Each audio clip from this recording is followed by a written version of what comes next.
मित्रों का महत्व। एक छोटी नदी के किनारे एक पेड़ पर एक तोता रहता था।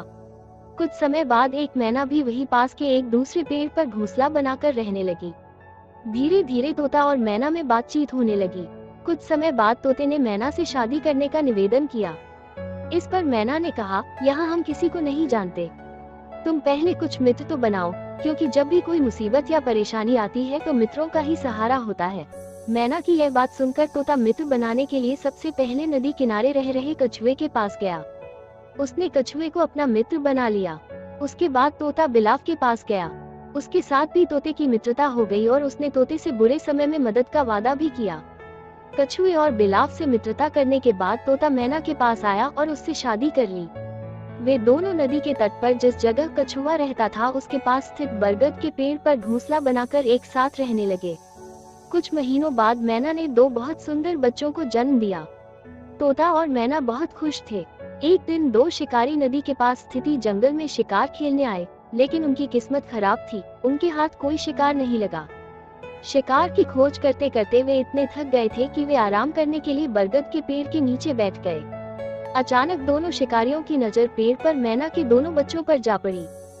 पूरा दिन शिकार की खोज में ही निकल गया। क्यों न भूख मिटाने के लिए मैना के बच्चों का ही शिकार किया जाए। एक शिकारी ने दूसरे शिकारी की ओर देखते हुए कहा, बात तो तुम सही कह रहे हो, मेरे पेट में भी चूहे दौड़ रहे हैं, लेकिन अभी अंधेरा हो चुका है, क्यों न पहले आग जला लिया जाए। दूसरे शिकारी ने कहा। दोनों शिकारियों ने तुरंत कुछ सूखी लकड़ियां इकट्ठा कर आग जलाया। पेड़ पर बैठे तोते ने जब दोनों शिकारियों की बातचीत सुनी तो वो घबरा गया। वो बिना देर किए बिलाव के पास पहुंचा और उससे सारी बात बताई। बिलाव ने उसे दिलासा दिया और तोते के साथ चल पड़ा। बिलाव और तोता जब बरगद के पेड़ के पास पहुंचे तो देखा कि एक शिकारी पेड़ पर धीरे धीरे चढ़ा जा रहा है। बिलाव बड़ा बुद्धिमान था, उसने तुरंत नदी में डुबकी लगाई और शिकारियों द्वारा जलाए गए आग पर तुरंत पानी का छिड़काव कर दिया। उसने इस तरह 4-5 बार डुबकी लगाई और आग को पूरी तरह बुझा दिया। अंधेरा हो जाने के कारण जो शिकारी पेड़ पर चढ़ रहा था वो नीचे उतर आया। शिकारियों ने फिर एक बार आग जलाई, लेकिन बिलाव भी कहाँ मानने वाला था। उसने फिर पानी से आग को बुझा दिया। आग जलाने और बुझाने ये क्रम कई बार चला। अब बिलाव भी बहुत थक हार चुका था। अब तोता भागते भागते अपने मित्र कछुए के पास पहुंचा और उसे अब तक का सारा हाल कह सुनाया तो कछुआ भी मदद करने के लिए तैयार हो गया। कछुआ बिना डरे शिकारियों के सामने जाकर खड़ा हो गया। दोनों शिकारियों ने इतना बड़ा कछुआ देखा तो उनके मन में लालच के लड्डू फूटने लगे। दोनों को लगा कि उन्हें अब कई दिनों तक शिकार करने की जरूरत नहीं पड़ेगी।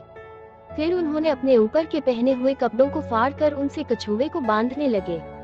कछुआ बहुत ताकतवर और आकार में बहुत बड़ा था। उन्होंने जैसे ही कछुए को कपड़े से बांधा उसने दोनों को पानी के अंदर खींचना शुरू कर दिया। दोनों गिरते लुढ़कते नदी के पानी में खींचने लगे।